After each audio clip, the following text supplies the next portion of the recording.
1959 में treaty sign हुई थी जिसका नाम था अंटार्कटिक ट्रीटी सिस्टम। एक रिसर्च में ये पाया गया कि अंटार्कटिका की ज़मीन के नीचे total 500 barrel oil fuel reserve पाया गया। बट एक सवाल हम सबके मन में आता है कि अंटार्कटिका को आखिर किसने डिस्कवर किया। रॉबर्ट स्कॉट अपने 4 क्रू मेंबर्स के साथ अंटार्कटिका के साउथ पोल पर पहला कदम रख चुके थे। जय हिंद दोस्तों।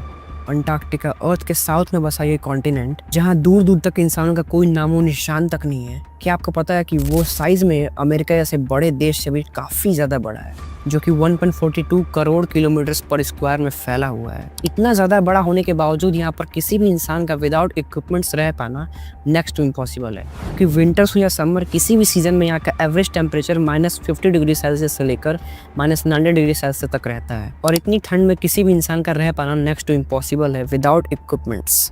और तो और यहाँ की तेज तूफानी हवाएं यहाँ पर किसी को भी रहने की परमिशन तक नहीं देती।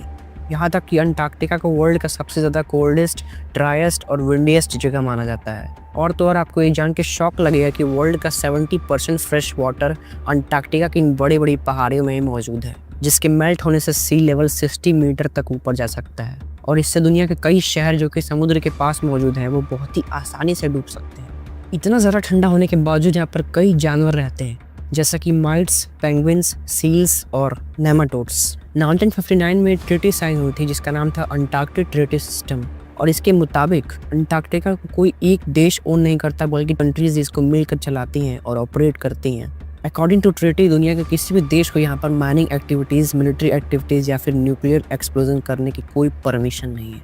और तो और कोई भी देश यहाँ पर न्यूक्लियर वेस्ट को डिस्पोजल भी नहीं कर सकता। अंटार्कटिका में कोई भी देश बस फिशिंग, टूरिज्म और रिसर्च कर सकता है। इसके अलावा कोई भी एक्टिविटी करना वहाँ पर बैन है। एक रिसर्च में ये पाया गया कि अंटार्कटिका की ज़मीन के नीचे total 500 barrel oil fuel reserve पाया गया है, जो कि मिडिल ईस्ट के बाद दुनिया का दूसरा सबसे बड़ा ऑयल रिजर्व है। बट सिर्फ और सिर्फ अंटार्कटिका के वेदर के चलते यहाँ पर कोई भी देश माइनिंग एक्टिविटीज़ नहीं करता। ये बात तो आपको पता होगी कि अंटार्कटिका वर्ल्ड का सबसे ज़्यादा डेडलीस्ट लैंड है, और न जाने कितने लोगों ने इसको एक्सप्लोर करते करते अपनी जान गंवाई बट एक्सप्लोर ना कर सके। बट एक सवाल हम सबके मन में आता है कि अंटार्कटिका को आखिर किसने डिस्कवर किया।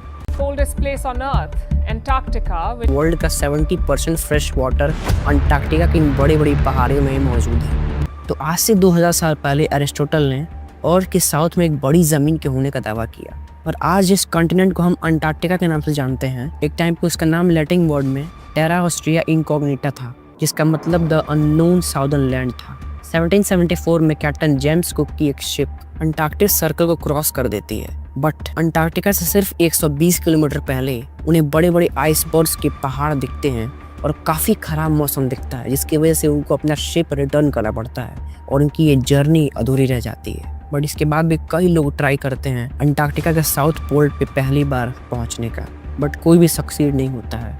बट कभी समुद्र की ऊंची ऊंची लहरें, कभी ख़राब मौसम, कभी भूख, इन सारी रीजंस की वजह से एक्सप्लोरर्स को दोबारा लौटना पड़ता है और ये मिशन काफ़ी सालों तक अधूरा रह जाता है।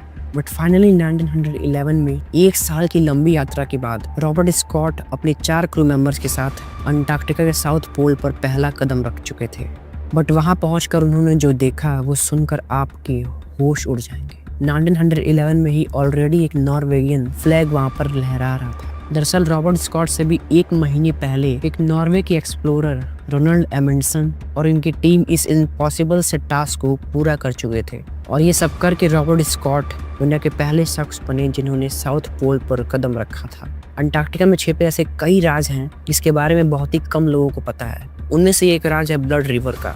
आपने अपनी ज़िंदगी में वाटरफॉल्स बहुत देखे होंगे, बट क्या आपने कभी रेड वाटरफॉल देखा है, यानी कि खून के वाटरफॉल देखे हैं? दरअसल अंटार्कटिका में एक जगह पर रेड वाटरफॉल होता है, बट ये कोई खून नहीं है, बल्कि एक रिसर्च में पाया गया उस ग्लेशियर के नीचे एक पानी का बहुत बड़ा डैम था, जो कि सी वाटर से भी कई गुना सॉल्टी और नमकीन था।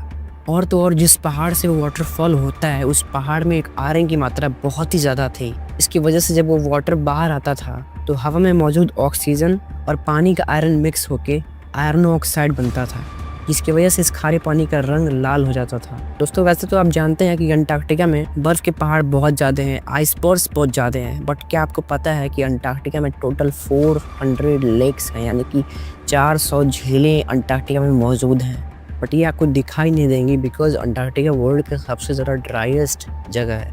जिसकी वजह से अंटार्कटिका में मौजूद पानी का हर एक कतरा इवेपोरेट हो जाता है और पानी की एक बूंद तक नहीं बचती है। बाकी के पानी को बर्फ की मोटी मोटी सिल्लियाँ ढक लेती हैं। यहाँ पर पिछले 20 लाख सालों से एक बूंद भी बारिश नहीं हुई। आई होप कि ये वीडियो आपको अच्छी लगी होगी।